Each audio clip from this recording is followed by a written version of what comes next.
So I'll go ahead and get started. Yep. Okay. Oh, bonjour. Aujourd'hui, Bines, digo. Bines, fiog na finicaswinig, ginojeen roten. It's an honor for me each time I get an opportunity to speak about my experience in residential school. I know it created a lot of havoc in my life for a number of years.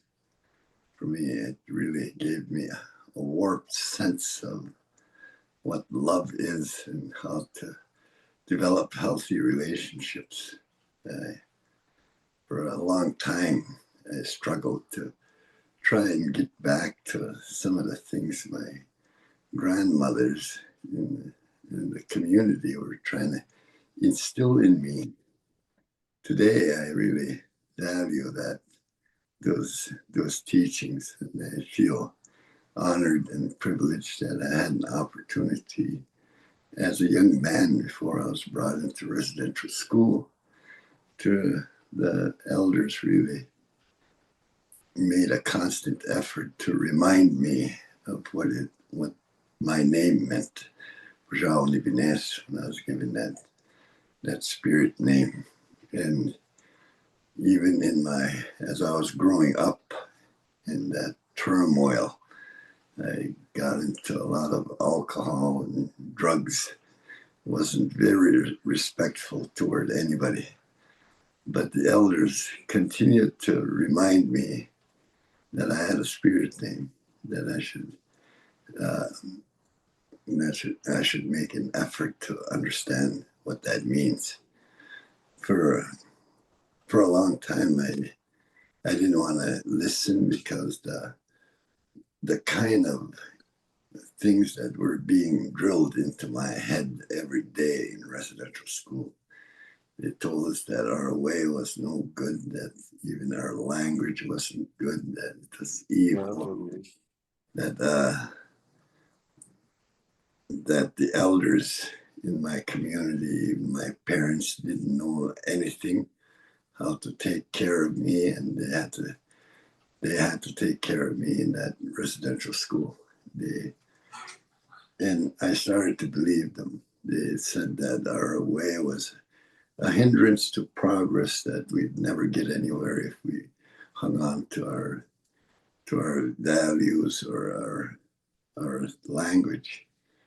And I started living from that place. I didn't want to speak Ojibwe, and I'd even teased the people that were speaking in Ojibwe, calling them stupid and dumb, the same thing I was told when I was speaking Ojibwe. But it also, I knew deep down inside that there was something wrong, and I became very violent. And to me, I guess the only relief I could get from that violence is through my drugs and alcohol. And for a long time, I didn't think I'd ever snap out of it, because I was also told that I was going to stay a drunk, that most Missionary people were drunks and stupid. So I didn't see no way out. And I thought that's how I would end up living out my life. Didn't believe in myself or anything about my culture. And it took me a while, but I think I was 28 years old when I decided to go in for treatment. Today, in that treatment center, I was able to put the cork on a bottle. I quit drinking, I quit using drugs, but it took me a while, another 10 years, to really work through a lot of the issues, a lot of the pain and anger that I still had inside of me. And wasn't very respectful, because I know even back then, that was in 1982, I think the understanding of healing wasn't at where it's at today. Because I remember the treatment director, his name was Gene Early in Smith's Clinic. He was up there when I first went into treatment. He was up there cursing and swearing at us, swearing at everybody in the audience. There was about 300 people there. And I'm thinking, wow, what did I get myself into? I thought I was trying to get away from that stuff when I quit drinking. And because of that, I didn't change all that much. I used to curse and swear, and took one of my nephews one day. I was driving in from Fort Francis, and he looked at me after 2 years of sobriety. He said, wow, it's pretty good. A lot of people, when they quit drinking, they change this time. But you haven't changed one bit. You're still talking the same way, still acting the same way. So this is a real awakening for me, that I didn't really change. All I did was quit drinking. And I really had to take a look at what was happening in my life, that different reality I was introduced to and had accepted and made a part of my life. And because I never talked about my experience in residential school, what effect it had on me.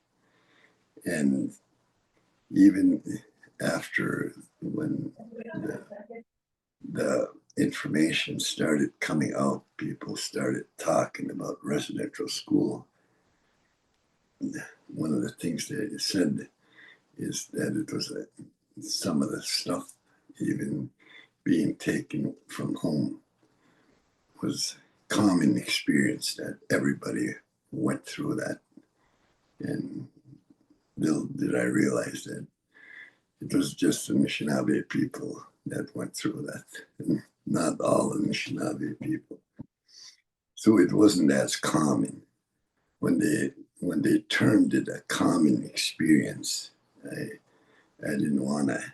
I guess I didn't want to deal with it, because I felt it was common. Everybody must go through this. Everybody must feel this, and I shouldn't be talking about these things.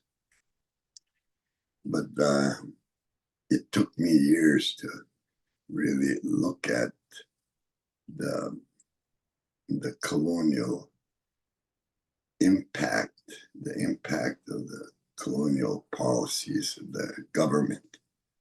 And today I know that Canada is basically at that same place. They were born out of wanting to take control over a group of people and remove them off the land.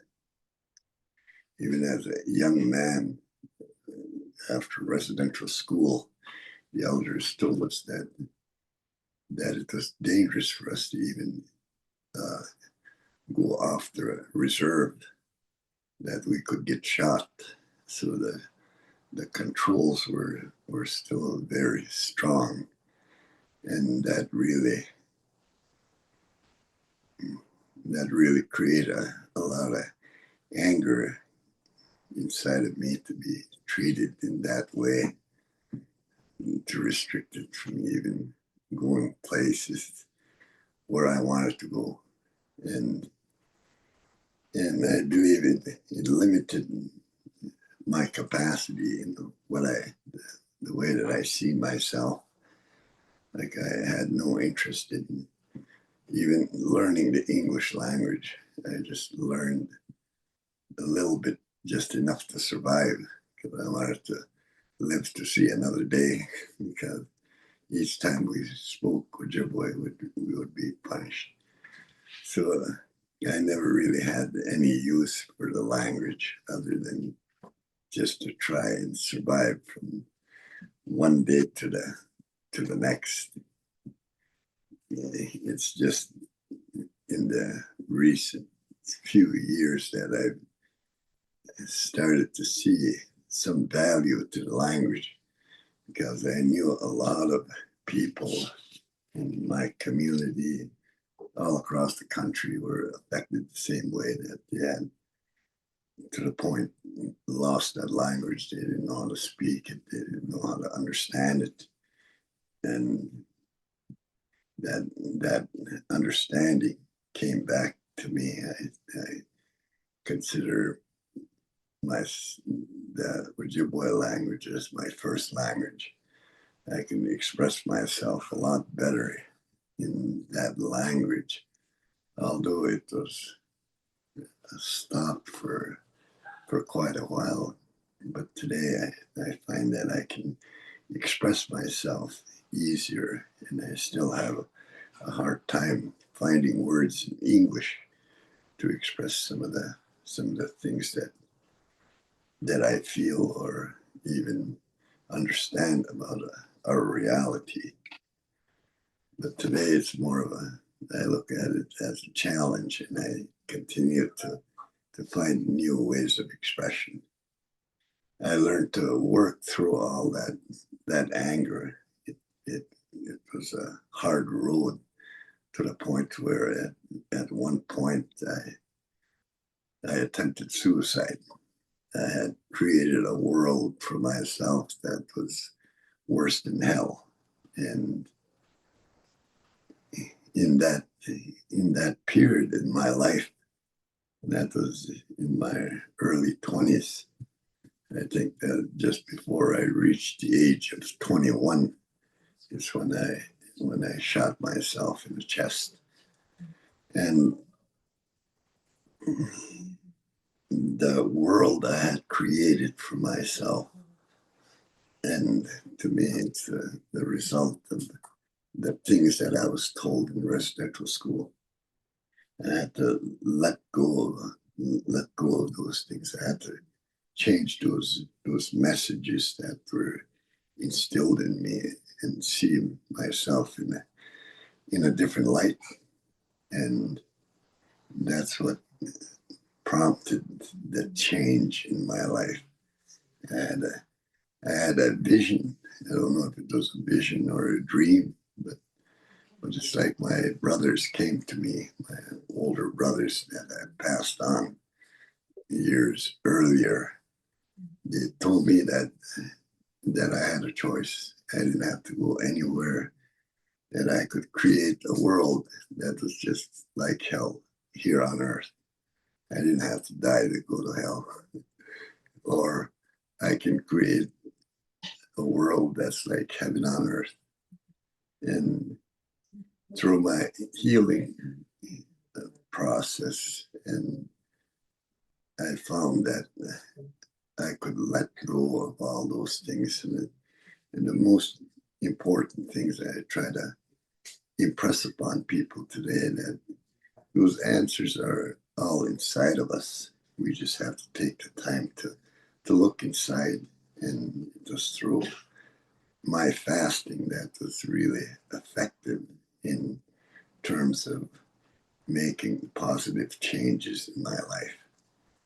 From the very first fast that I went on, I knew when I was coming out of the bush, and I looked in my surroundings, I knew it was the same river that my great grandfather had paddled down, and he had learned from those same elements that were all around me, the trees, the birds, the animals.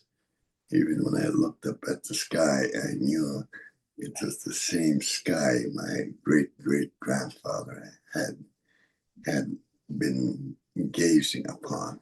And the generations after, like my grandmothers, I had a real strong sense that I had the capacity and the ability to also create that kind of world, because the world I had created was filled with suffering, pain, even hopelessness, not knowing what to do about the circumstances I found myself in, just helpless to help anybody else. And I, at that time, my experiences were, I can only express them as if they were magic. Almost anything that I had in my thoughts, I could make a wish, and all of a sudden, those things would appear in front of me.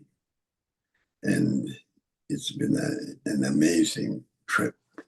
Today, I have no resentments about anything. I've been able to work through things, and I see my whole life as a precious gift, a gem, and every experience has purpose and meaning. I've learned to understand not only to look at my life in that way, but to look at others. Because by the time I reached the age of 21, I had lost 7 of my brothers, and both my mother and father were also gone into the spirit world. There was a lot of losses. And I remember at those times going through a lot of pain and anger, and I would just get drunk and lash out at anybody, because I kept telling myself, what a waste of life. How come they had to die so young? I had to understand and see their lives in a different light.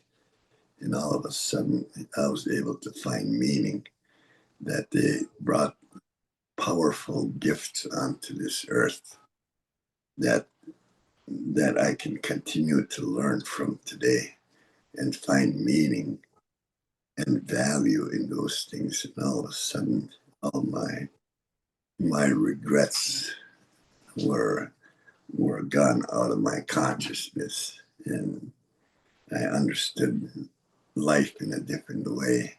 Life, not only mine, but also the people that were close to me, the people that I had lost during that period of time, the first 21 years of my life. And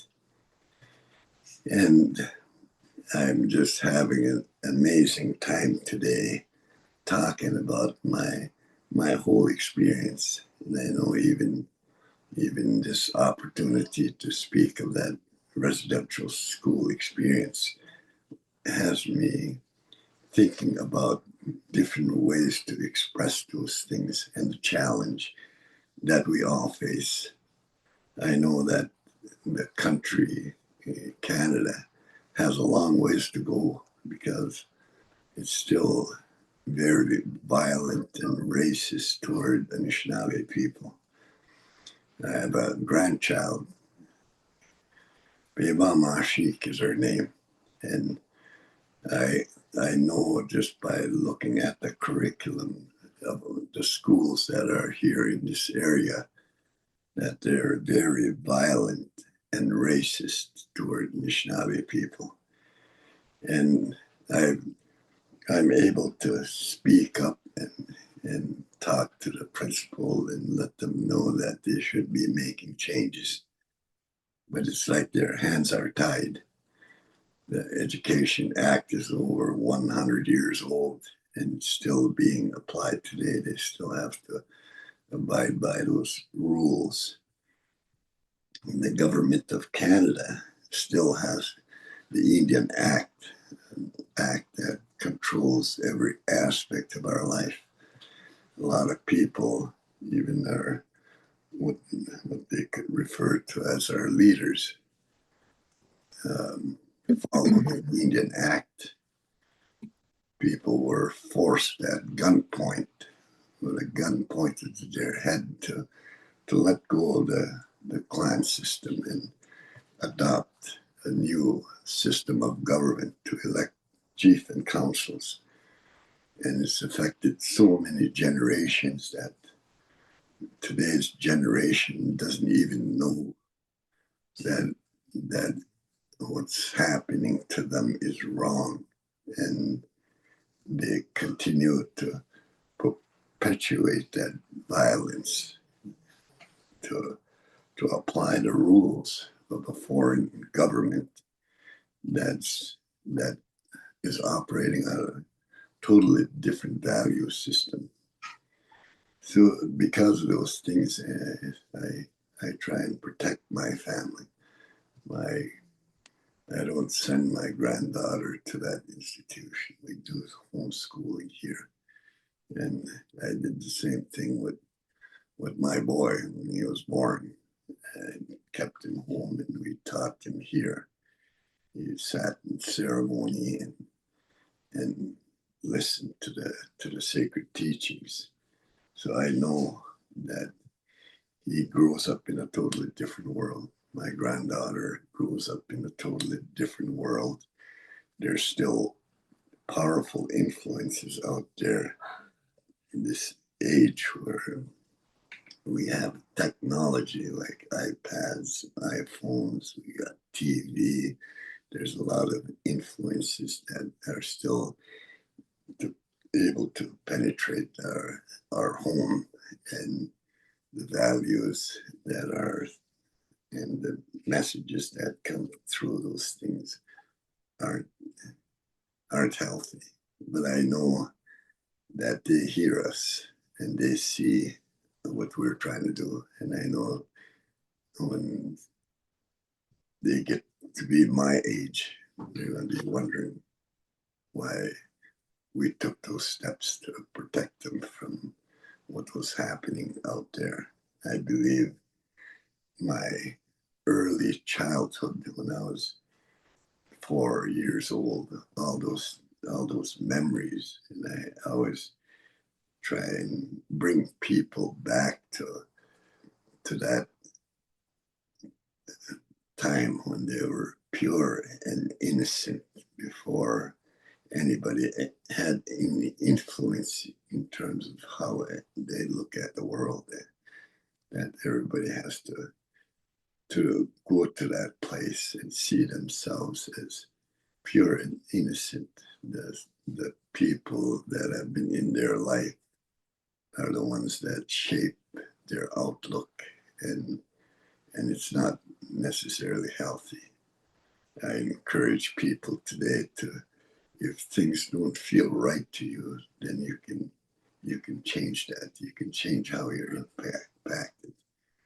Today I tried to make a new agreement with reality, so I see the world in a good way, and I look at all the things that are on purpose. Like instead of looking at what's happening in the Ukraine or up in Israel, to look at all the trees that are in front of me, all the leaves that are in front of me, all the water, all those elements are right on purpose, and they're not doing anything to hurt one another. They're there to just support and help each other. And many of the legends talk about how loving, how all these things that came before us as human beings came to prepare the earth for us to take care of us. So today I'm able to work toward understanding that and developing a healthy relationship with my environment, the trees and the animals, the different elements like fire, water, and even the stars as I look up into the stars at night. And today I make an effort to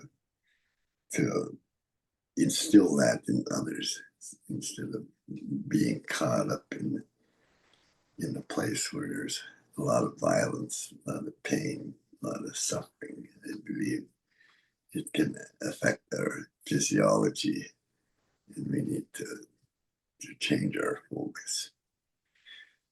Jimmy, what you get?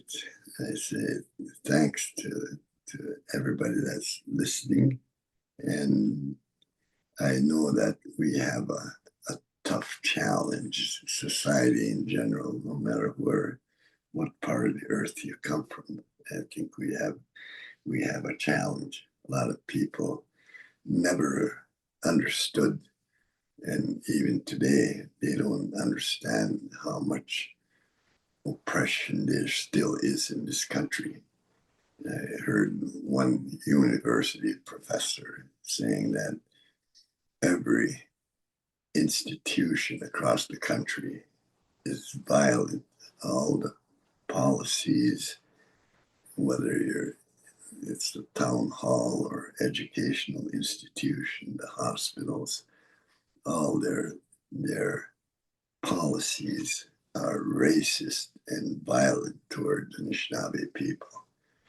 And they have to come to the realization that everything that they do here, that they are operating and benefiting from stolen land and resources. Anishinaabe people were forced off the land at gunpoint and still are held at bay and don't receive those same benefits as other people that are coming from around the world into this part of the world. And they just fall in line with how Canada has been set up and started. So, me, which I think that was my signal there. So, up there, me, which. Me good.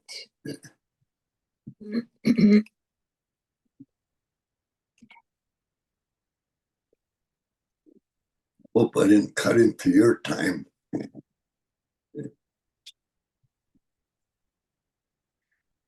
You wanted to use.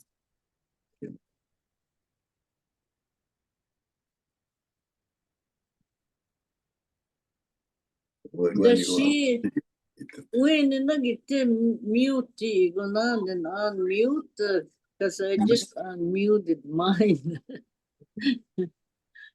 No, I think we have to mute ourselves. Is that right? Oh, Okay, I can go. Yeah, when they got noisy, I just hit mute for a second, but you can, if you're ready, you can go. Okay. Who's going? Me? Yeah. in. Yeah, in. Oh, okay. Ito kami go this nikas kinushen doten. My name is Edna, and I had a big family. I had 12. There was 12 of us in the family, and I was the third oldest. I had 2 older brothers and two younger brothers after me. So we were taken to the residential school, my 2 older brothers and another brother that was younger than me. His name was Stanley. And our dad was the one that took us to the school. And when he was bringing us, he said in Anishinaabe, when he said that we shouldn't go get Christianized. Kigwin, kiga nam go sim. That was what he told us when he left. So I never forgot those words. And when I got in the residential school, I didn't see my brothers. My brothers were taken to a different place. I never seen them for quite a while, especially the two older ones. The one Stanley, that was the one younger than me. He was in the same class. We were put in grade 4 because we were older. And I used to see him, but I couldn't talk to him. We were just separated right away.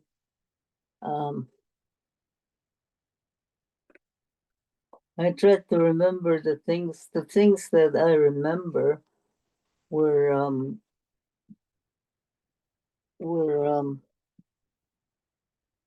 I think everybody remembers those kind of things when you're hungry. You're a hungry child. They didn't really feed us.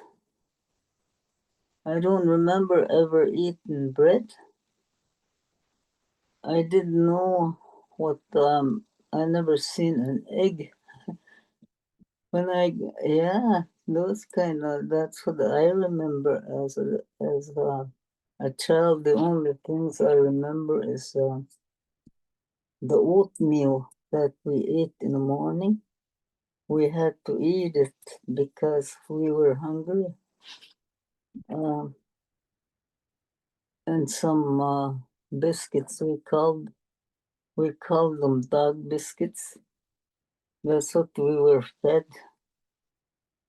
We got real, and then they gave us cod liver oil. Cod liver oil, we had to line up every day to get our cod liver oil. And it just tasted awful.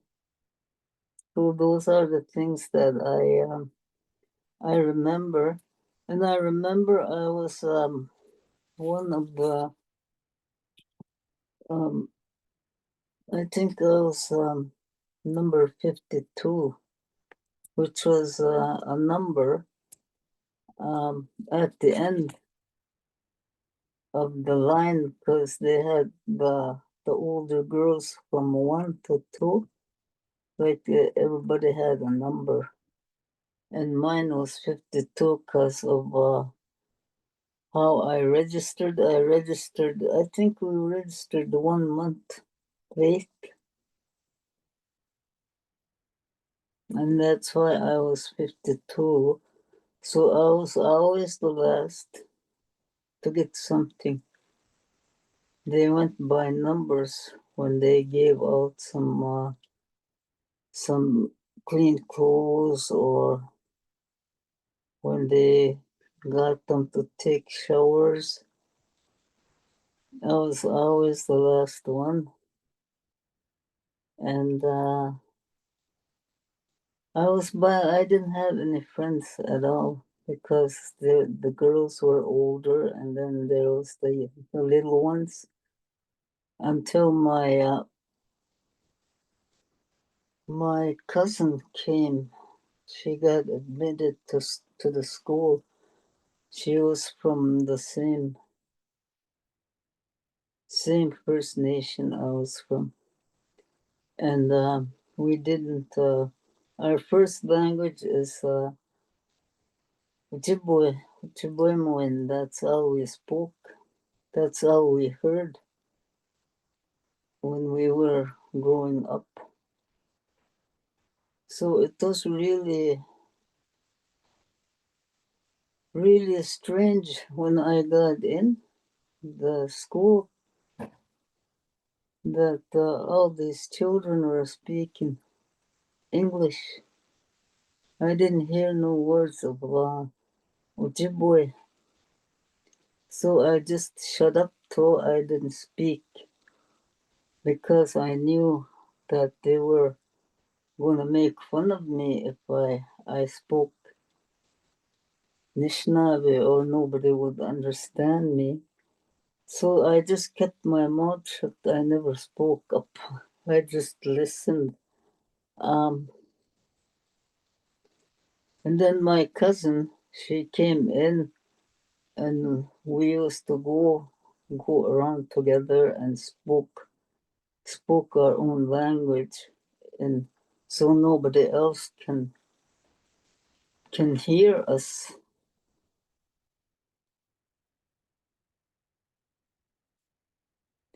And eventually, I guess I learned the English language.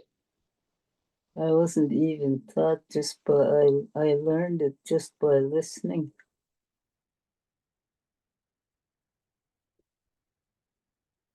And what else can I remember? I wasn't. Yeah, I remember the loneliness. Very lonesome for my family. I never seen. Well, I never seen my brothers. I knew they were in there. I couldn't talk to my brother that was in the same class. So I was very lonely for my family.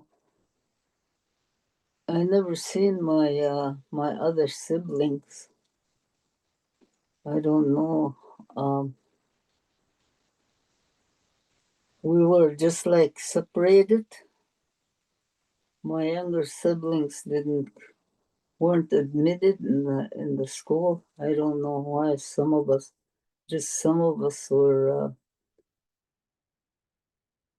were brought to the school.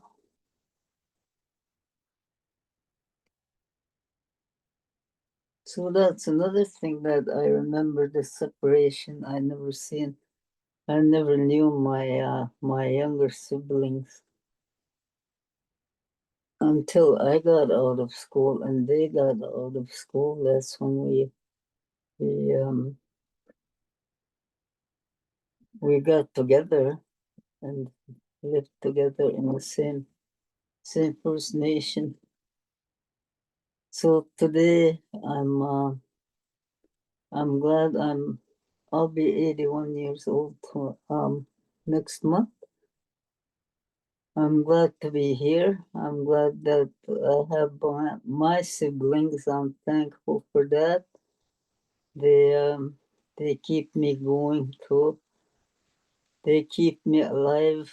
They went to Thunder Bay where I was very sick, and they came. They stayed with me. They prayed for me. So I'm glad that I have them today. Two of them are not too healthy, but we pray for them and keep, try to help them out whenever we can. And I'm happy for my children, and that's what keeps me going too. My children, especially my daughter, that keeps me. She helps me out. So I didn't really know what was expected of me today. I survived the residential school. That's what I would say, and I have a different kind of story from all my siblings. We don't all have the same experiences. So, miigwech for listening. I didn't take 20 minutes. Miigwech. You can talk another 10 after. Yeah. To catch up.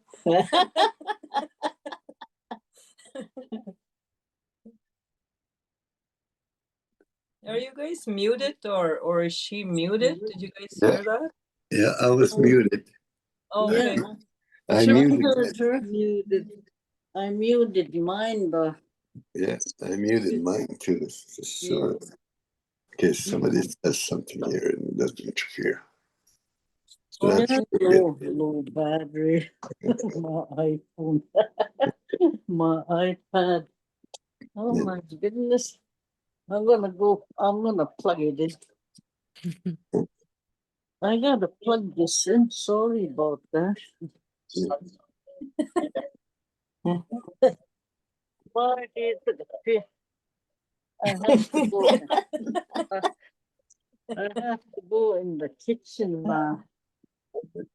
Oh, where? I know it took a long time for this this thing to charge up. But over my grandson had it.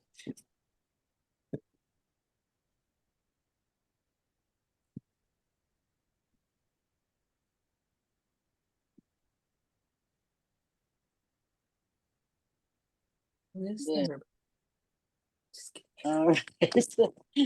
I got her. Did I unmute? I gotta stand up. So I'm on my counter now. May nagumpisagay sa mga tstang gini. Yeah. Siya, Ralph said everything I was gonna say.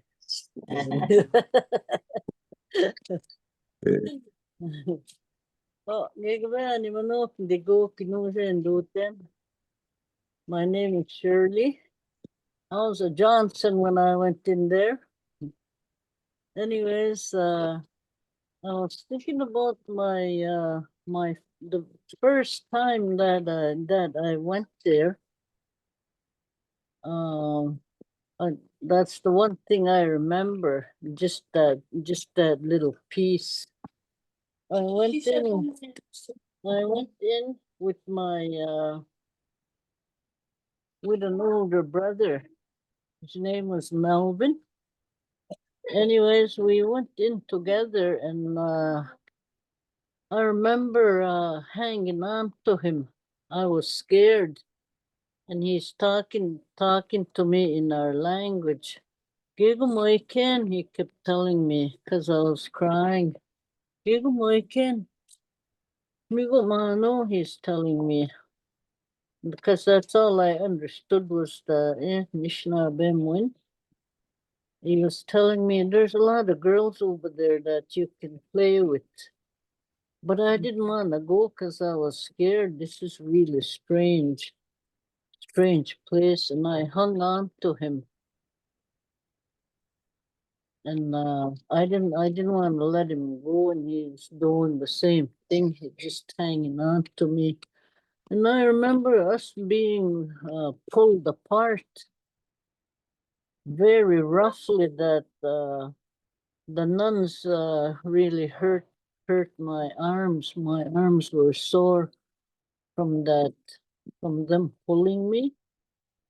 And I think that's why I remembered this all these years, because it was so traumatic for me.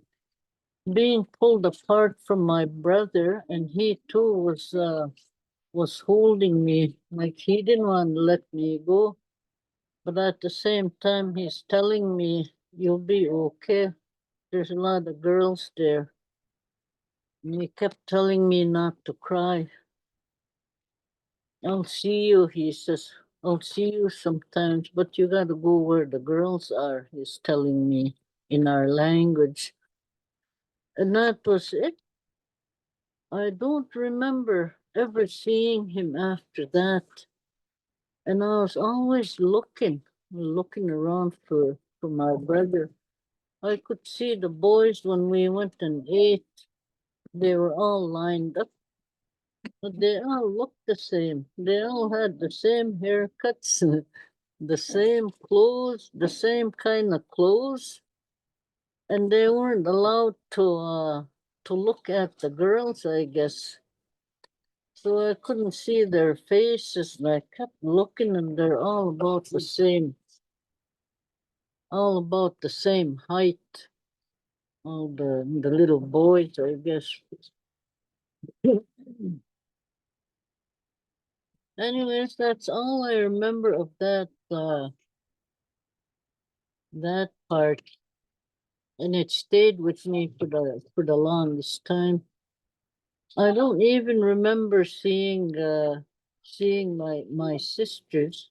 I remember the younger one, Cecile, when she first came in, but I never ever seen any of my brothers.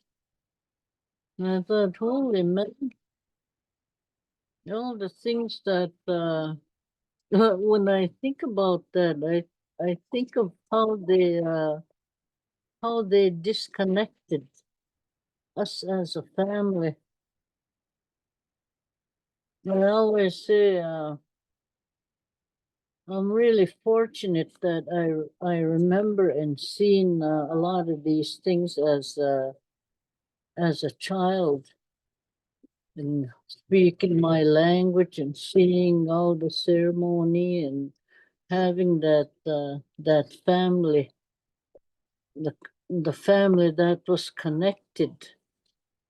Everybody got along, aunts and uncles, grandparents. And I think that's why I remembered these things stuck to me, and how they disconnected that. I don't remember seeing my siblings, the older ones or the younger ones. And that really that was, to me, one of the most devastating things that was done to me, because I know how connected we were when we were at home.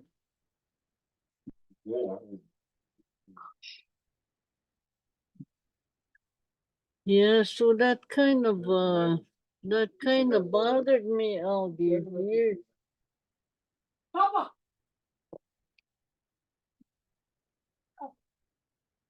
It stayed with me. And I think back when I think back to those times, it really did a lot of damage, not just with us as siblings, but as our relatives, our cousins,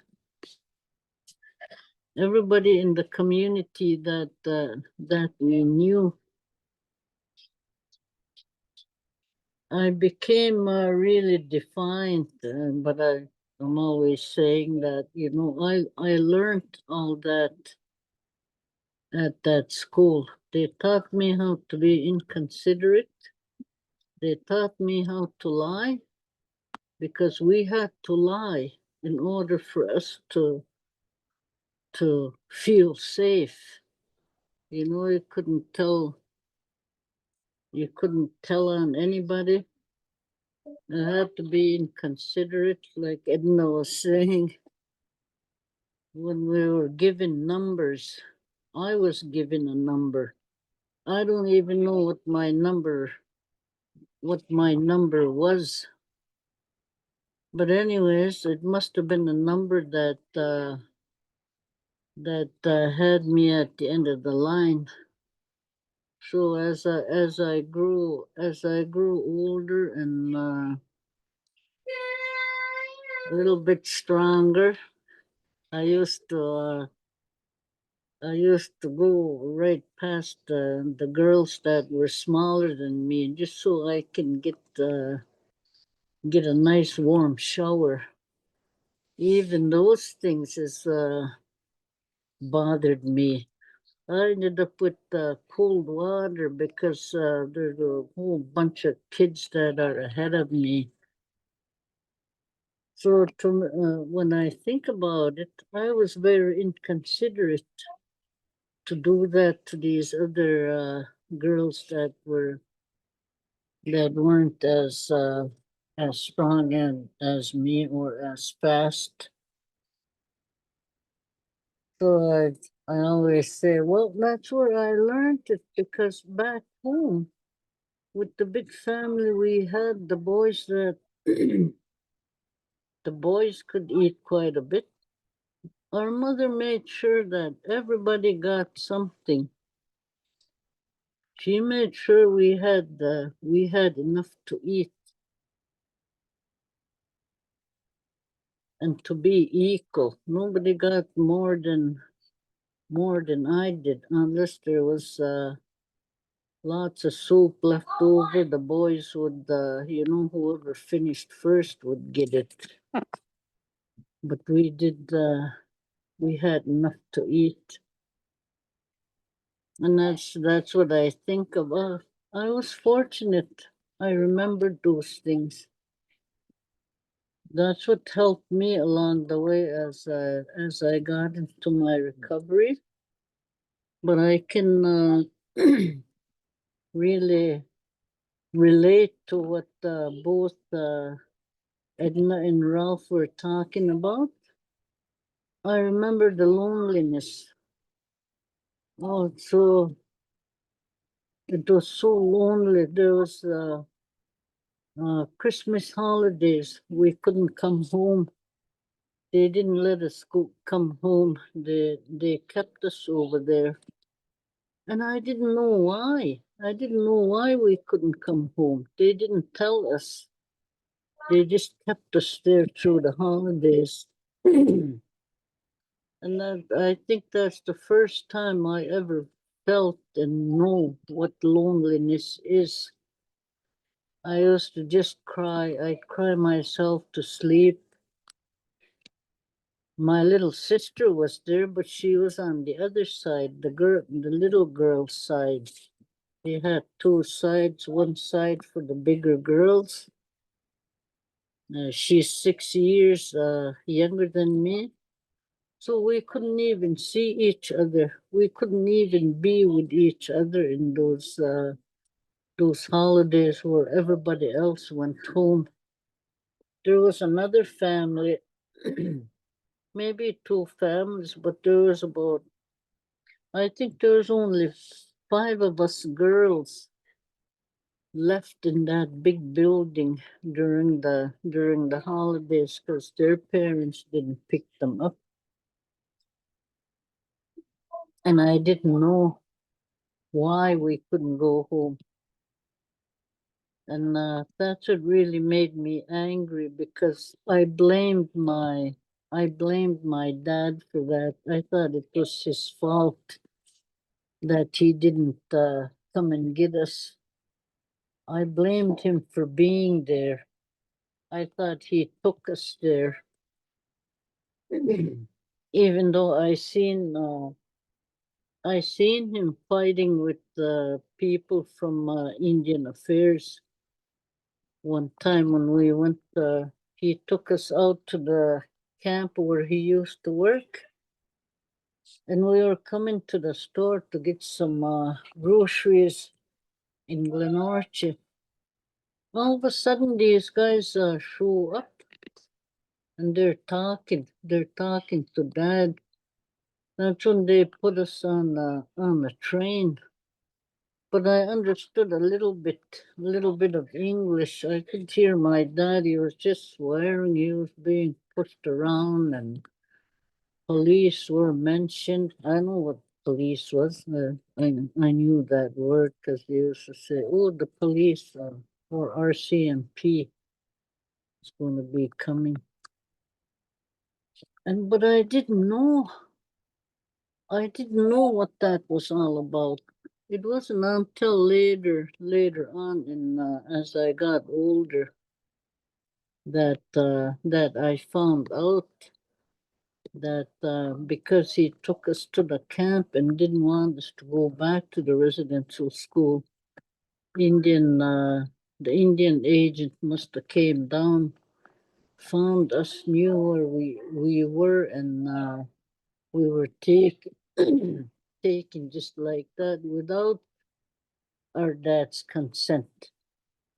I don't know if he ended up in jail or what they did to him. All I know is that they again forced us on that train. So we went by train to get to the school.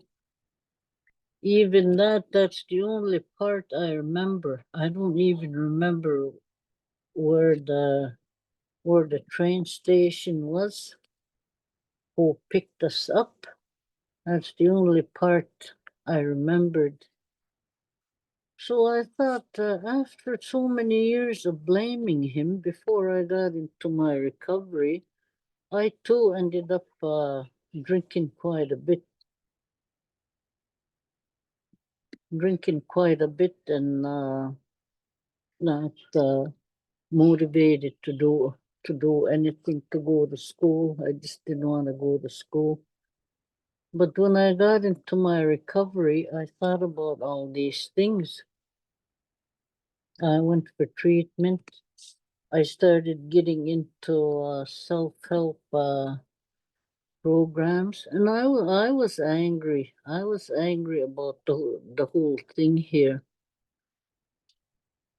I didn't even want to talk about these things because it hurt. It still hurt me to talk about them and to bring back those memories of loneliness, memories of getting beaten up, memories of being forced to eat things that I didn't like, memories of being punished for things that I said in my language. You know, there's so much of it. I was just filled with anger because I didn't know what to do. That's all I knew was the anger. I didn't know how to let go of all that stuff that I went through. I ran away. I tried to run away, me and my cousin and two other girls.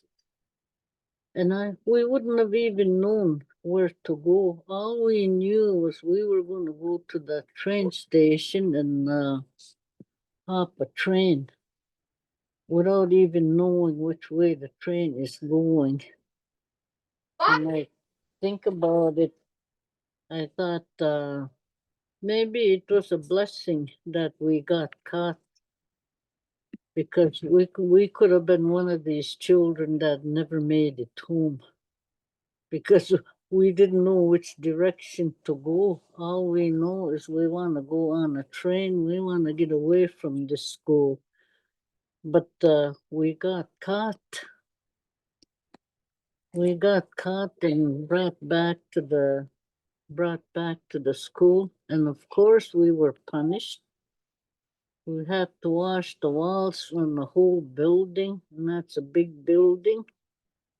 We couldn't go out. We had to stay upstairs in the dorm and just look at kids play.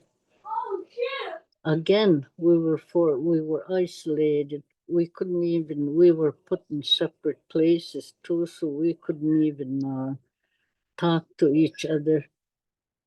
Just like hostage, you know.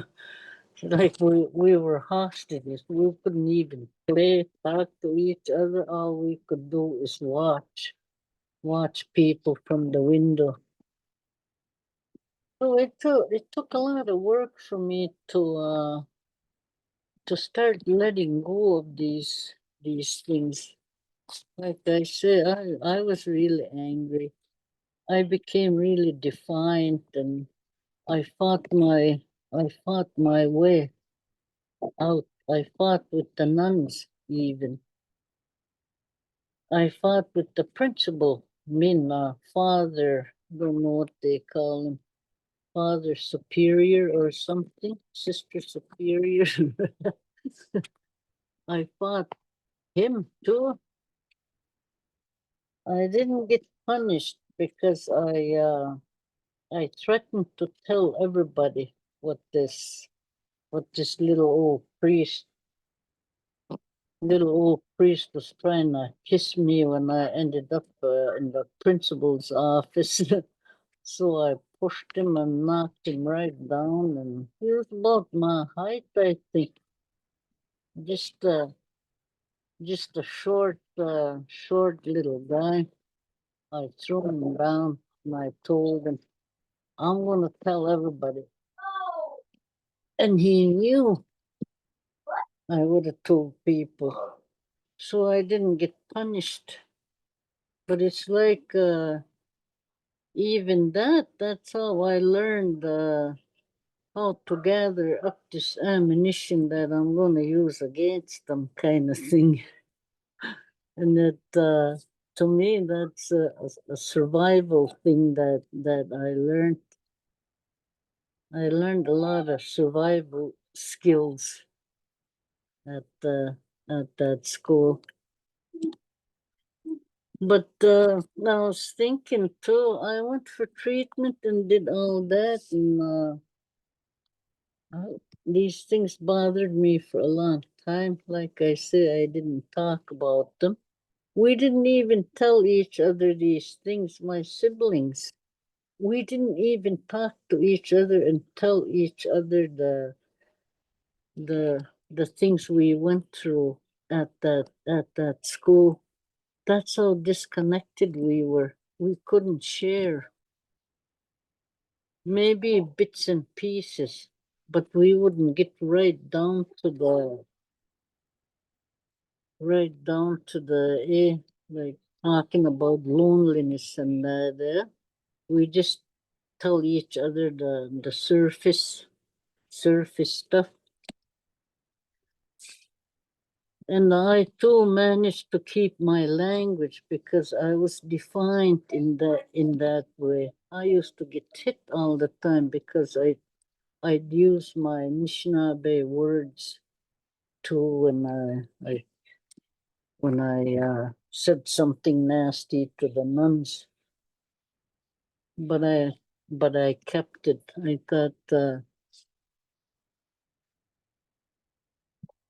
I thought well, everybody else that I knew, we used to say things in Ojibwe so they won't understand us. They don't understand anyways, we're saying. Even though I know I was gonna get hit, I still used my language. So I did a lot of healing in that area too. I really have to look at everything.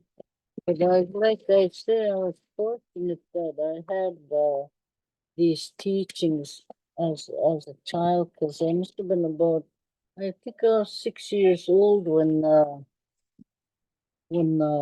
they took me. So I had the first 6 years of my life with the family and the people on the res, and the connection with my brothers and sisters. So when I look back at it, when I started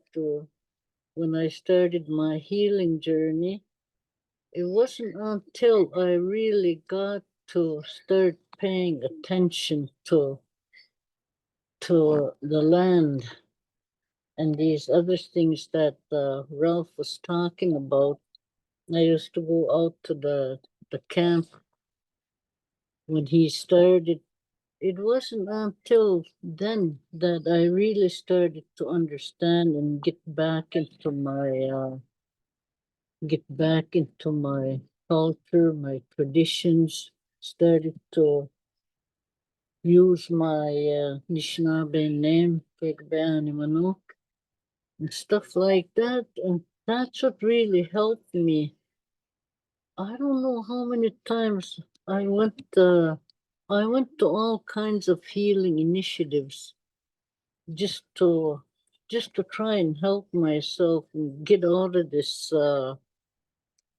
way of thinking. But this one here, being out on the land and doing our things out there, and talking about the things that our grandparents did, those are the things that helped me. It's the wind spirits that help me, you know? When I go out there, I think about these things, and I was able to let them go, to let things go, that I'm able to talk about these things now. Few years ago, maybe 20 years ago, maybe, I couldn't without wanting to cry. That's how bad it was. I'd end up crying, or I'd just swallow it and put it back in there and not do anything with it. But now I can talk about it, and yeah, makes me think. I wonder about these things sometimes, and I do get triggered. You know, I got triggered. I might get triggered. I'm thinking there's some things that I haven't really let go, because I was told there's gonna be some ministers, but they're Presbyterians, I think, or some other kind of religion, that they're gonna come and apologize to the residential school survivors when we go to this Thunder Bay gathering. And I'm thinking, yikes. Because I remember one time I went to Sioux Lookout, and they brought in ministers from different religious organizations. And one of them, I think, was, I don't even know if there was Roman Catholics there. Anyways, oh my God, did I ever get triggered. I was so angry. I couldn't even talk. That's how angry I got. Oh, I tried to say something, my lips would start shaking. And I thought, holy shit, I gotta get out of here. Because they were all standing there, and that's what they were going to do, is apologize. So I left. Again, I didn't do anything with it. I was just angry. I just said, to hell with this. This is bullshit, you know? And I walked out.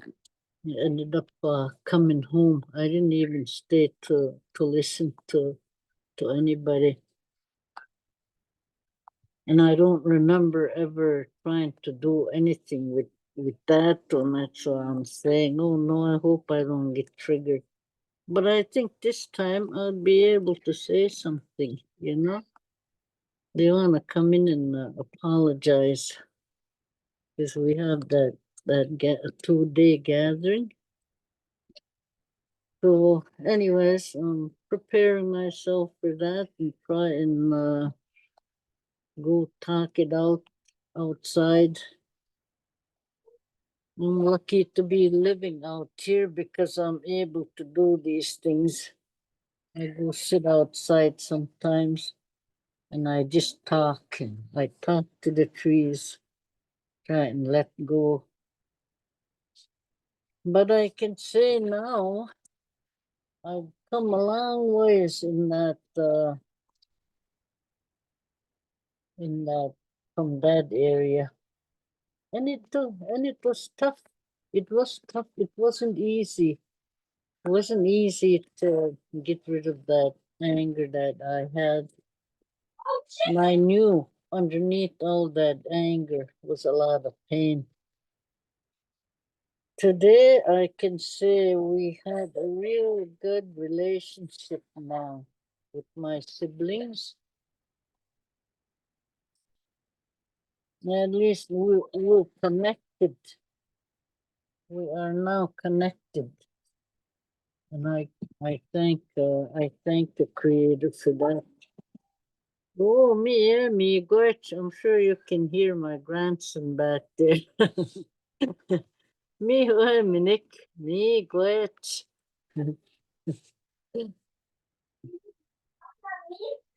All right. Igwech.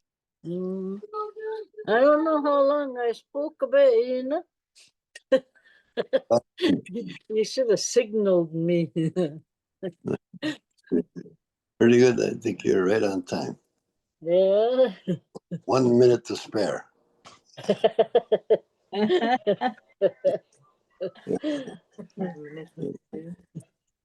just got another 5 minutes. Yeah. Well, I was told 10 minutes. He only did 8.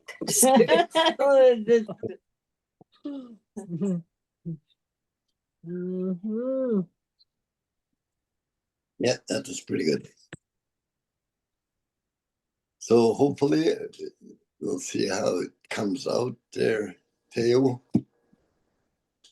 If you got enough to work with, it'd be interesting to see what kind of format they come up with over there. Yeah, right? Were you painting, Theo?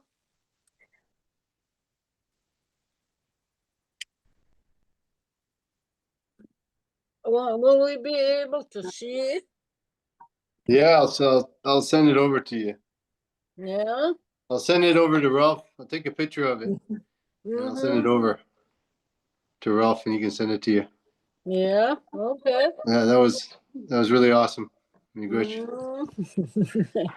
Mm. Did I go way over? What's that? Did I go way over? No, you could. No, you can go on as long as you want. Is it just the one picture, Theo? No, I did like a few. Okay. Yeah, it's like this one. I don't know if you can see it. I'll send you pictures. I'll take pictures of them.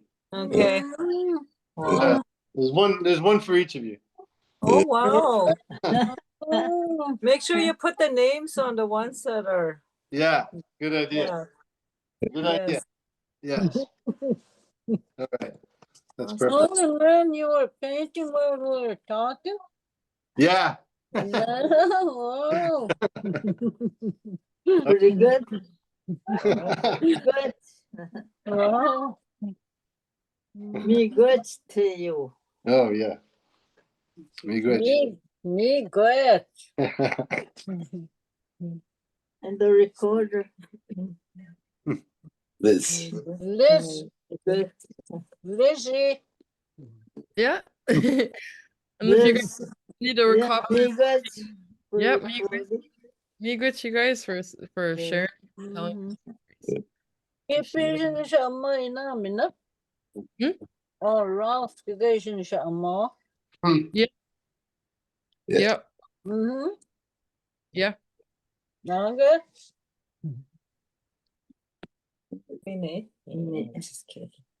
All right. I'll turn off here. Okay. Good night. Bye. Good night, Bye. everyone. See you guys. Yeah. See you all. Adios. Mama. Leave, no? Or what do I press? Leave? Yeah. Yeah, in the meeting too. I'll end it now. Okay.